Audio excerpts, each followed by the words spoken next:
In this video, we're going to continue our discussion on different approaches to financial statement analysis. So the next approach that we want to talk about is the metrics approach. This is an extension of the two-step, three-panel approach. You'll notice that the items listed in the furthest left corner or left column are the same things that we had listed in the different panels. And so on this first slide, we see all the different insurance policies that we had listed in panel one. The biggest difference between the metrics approach and the two-step, three-panel approach is that the previous approach was more of a checklist on where our client stands on different things. With the metrics approach, we see benchmarks and rules of thumb tied to the different measures that we're evaluating. So you can see that across the board, right? For life insurance, disability insurance, homeowners insurance, there are benchmarks that we want to kind of see. All right, we have them. What's the level of adequacy? And this just gives us a little bit better indicator of what the strengths and weaknesses of a client might be across the three different panels. So here are the items in panel two and then in panel three. Now, obviously, this isn't all inclusive, right? This is big items that are common in client financial situations and common in financial plans, but this wouldn't be an all-inclusive comprehensive approach. Again, but it does help us quickly identify the strengths, weaknesses, opportunities, and threats that a client has in their financial lives. The next approach we want to talk about is the pie chart approach. I think this is less of an approach and more of a communication tool, right? So in the pie chart approach, one of the things that you're going to see are a lot of graphics. Okay, so an example here on the left, we have an abbreviated financial statement, which abbreviated financial statements are extremely helpful in client communication. They summarize information well and really give a client a snapshot view of what's going on financially in the house, right? Well, the pie chart is the exact same information that we see in the summarized financial here.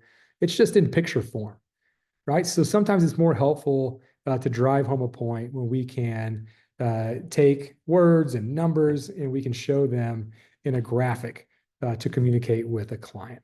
Here's another example of something that's pretty similar.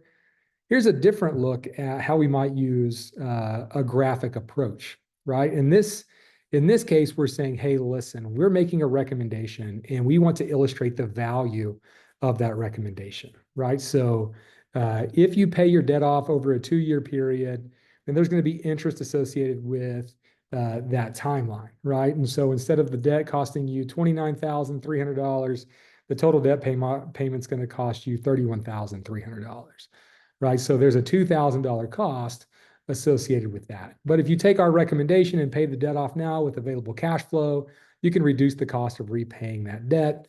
And the difference is the interest amount, right? So you can say that and the client can understand that, but visually showing them what the impact of the recommendation is can be really powerful sometimes. So this can be a really powerful approach to say, hey, listen, this is graphically the impact of some behaviors that need improvement, right? You can see how these things are slowing your progress. Or on the flip side of things, you can say, here's graphically the benefit of following some of the advice that we're giving you to put you closer to where you're trying to get.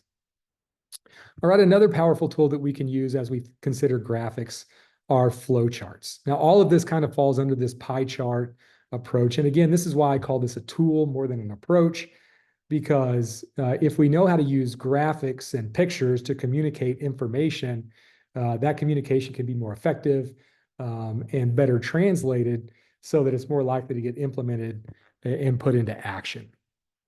Okay, so here we're saying, hey, listen, we have a start date and an end date with two different goals, right? So I'm telling you to do this as of today. And as soon as you do this, the impact is you have a fully funded emergency fund based on what we think is adequate for the client's financial situation.